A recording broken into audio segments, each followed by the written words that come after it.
संसद में भारतीय जनता पार्टी के सांसद अनुराग ठाकुर द्वारा कांग्रेस के नेता और नेता प्रतिपक्ष राहुल गांधी की जाति पूछे जाने पर कांग्रेसियों में काफी रोष देखने को मिला है। वहीं आज कांग्रेस पार्टी के नेताओं ने अपने कार्यालय से चलकर कलेक्ट्रेट पहुंचकर अनुराग ठाकुर का पुतला दहन किया।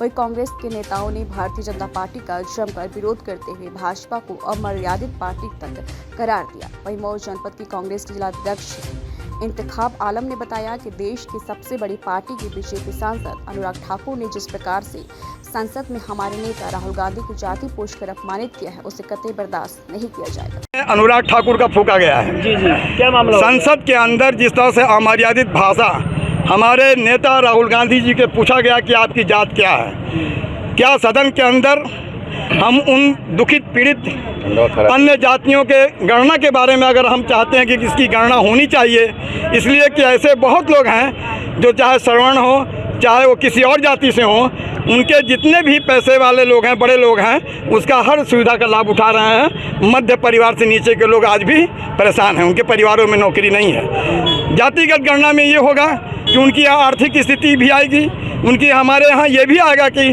किसकी कितनी संख्या है, उसी आधार पर भी उनको उसका प्रायोरिटी उनके लाभ देने का प्रयास करेगी कांग्रेस। इसी को लेकर राहुल गांधी जी सदन के अंदर ये लड़ाई लड़ रहे हैं और उन्हें कहा भी कि बीजेपी सुन ले, आप कितनों भी भटकाओगे, मैं माफ़ी मंगवाने के पक्ष में नहीं हूँ, न मैं माफ़ी चाहता हूँ, लेकिन ये विषय जो मैंने मुद्दा उठाया है, जब तक इन दलित ये बैकवर्ड ओबीसी की गणना की बात जब तक नहीं होगी, जब तक हम लोग जो हैं इसको शांत नहीं बैठेंगे। इन्हीं को लेकर जो अभद्र भाषा सदन के अंदर बार बार, सदन के बाहर भी इन्होंने बहुत कुछ बोला था और अंदर भी बोल रहे हैं। अब बीजेपी को समझना होगा कि सदन के अंदर अमर्यादित भाषा पर इनको रोक लगानी होगी।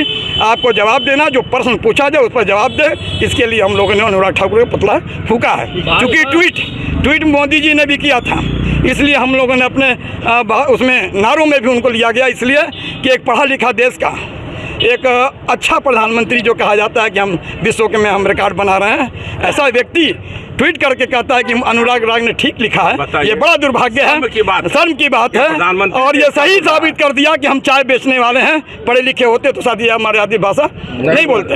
यही नहीं है, सदन के अंदर बहुत पहले मनमोहन सिंह जो अमेरिका में पढ़े, उन्होंने अर्थशास्त्र का पूरी दुनिया को जो सबक सिखाई, उसको कहते थे कि आप रैन कोट पहन के चल रहे हैं, जिसकी पूरी दुनिया ने इनको जो भर्त्सना की थी मोदी जी का। मैं चाहता हूँ ये देश सबका है, ये देश शिक्षा में है, आगे होना चाहिए, यहाँ बेरोजगारी दूर होनी चाहिए, यहाँ किसानों को हक मिलना चाहिए, यहाँ जातिगत गणना भी होनी चाहिए। इसी पर हम लोग मुद्दा उठाते हैं। जय हिंद, जय भारत, जय कांग्रेस। अनुराग ठाकुर ने जिस तरह से संसद में संसदीय परंपराओं को धत्ता बताते हुए, जिस तरीके से राहुल गांधी जी ने जब से देश में जातीय जनगणना दलित आदिवासियों और सामान्य वर्ग के भी गरीब लोगों की बात जब से राहुल गांधी जी संसद में कर रहे हैं, तब से कहीं न कहीं भारतीय जनता पार्टी और उनके लोग कांग्रेस के नेताओं के ऊपर गालियां दे रहे हैं, अनाप शनाप बोल रहे हैं। अनुराग ठाकुर ने जिस तरीके से राहुल गांधी जी का अपमान किया, उनको गाली दिया, हम कांग्रेस जन आज आंदोलित हैं पूरे देश में अनुराग ठाकुर के खिलाफ और भारतीय जनता पार्टी के खिलाफ, भाजपा सरकार के खिलाफ। हम अनुराग ठाकुर का पुतला दहन करके, पुतला जला करके हम विरोध प्रदर्शन कर रहे हैं और मांग करते हैं कि अनुराग ठाकुर के ऊपर कड़ी से कड़ी सा कार्रवाई किया जाए। सदन चल रहा है, ऐसे आदमी को सदन में बैठने का अधिकार नहीं है। स्पीकर महोदय